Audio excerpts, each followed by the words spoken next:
It's pretty. Usually it ends up covering a pretty crappy looking space, so I appreciate it. Yeah, what do you know about street art? But I forgot his name. Banksy, that's the one. Yeah, I like Banksy as well. Well, you've got to go with Banksy, haven't you? Banksy's certainly my favourite. Well, that's got to be Banksy, really, hasn't it? Banksy? Banksy. Banksy. Banksy. Banksy. Banksy. Banksy. Banksy. Banksy. Banksy. Probably not apart from Banksy. Banksy. Banksy. There's a lot more to graffiti than Banksy, like a whole.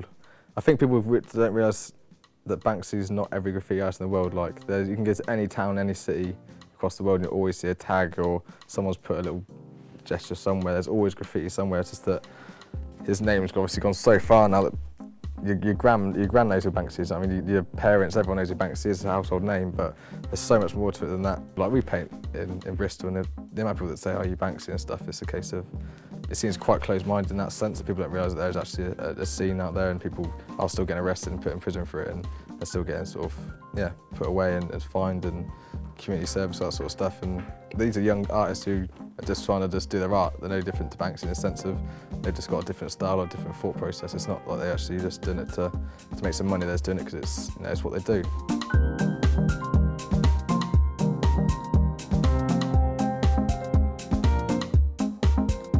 Stokes Croft is an area that I live close to. It's just that full of street art. There's graffiti everywhere. And some of it's obviously a little bit scruffy, but some of it's really impressive and it's obviously got something behind it.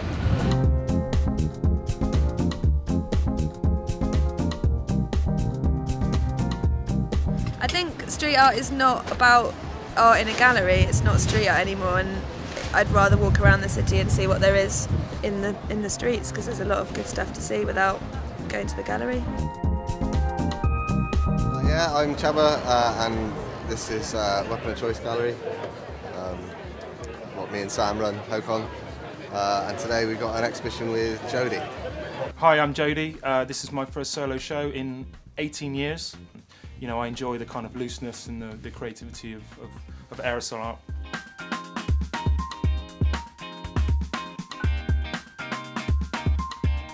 Bristol is a big enough influence just growing up in this city with loads of artists around like Mr. Jago and Sums and Inky and Banksy obviously, and people like that just smashing it.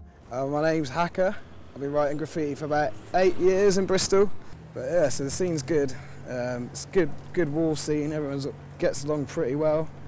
And then a lot of the old schoolers are coming back into it now, which is wicked. They were the sort of the people I was looking at, like Churro, Shims, people like Tess, Soccer as well. He's got had an amazing style back then, and he came back with just even better one. And it's loads of them all coming back out of the woodwork, and it's wicked because they're bringing new dimension and they're sort of updating their stuff to fit in. Yeah, a really strong, healthy scene.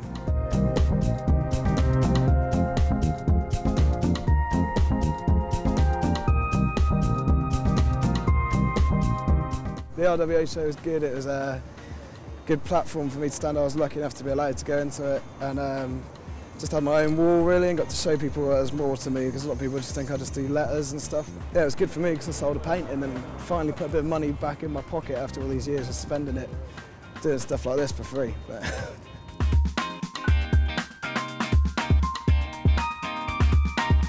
it was surprisingly easy to persuade the academicians that they should allow us to have our wicked way with the virgin walls of the academy. Really give artists who normally work on the street an opportunity to paint in a gallery, and also to kind of examine how differently people view an art form that is essentially outdoors once it's put into a different space. So most people just painted exactly what they would paint on the street. Bristol graffiti scene will continue to exist despite of anything that goes on here, and graffiti has always been a law unto itself, you know. It goes from being accepted, and then you know, the government need a new whipping boy, someone, you know, something to beat with a stick, something to say, you know, we're solving crime, you know, we're cutting down on crime, and look, because all the graffiti's vanishing. The law needs to get a grip, you know, that people are being locked up 2.5 years for criminal damage. You know, when somebody's getting 3 years for manslaughter behind the wheel of a vehicle, I think it's, you know, the government needs to get a grip and really get it in perspective. You know, it's at the end of the day, it's writing your name on the side of a train. It's not hurting anybody. You know, they'll say that grannies feel unsafe on the streets if they see graffiti, which is clearly a load of so, you know, I mean, I work on the street week in, week out, and I know what grannies think of graffiti, and they're not scared of it.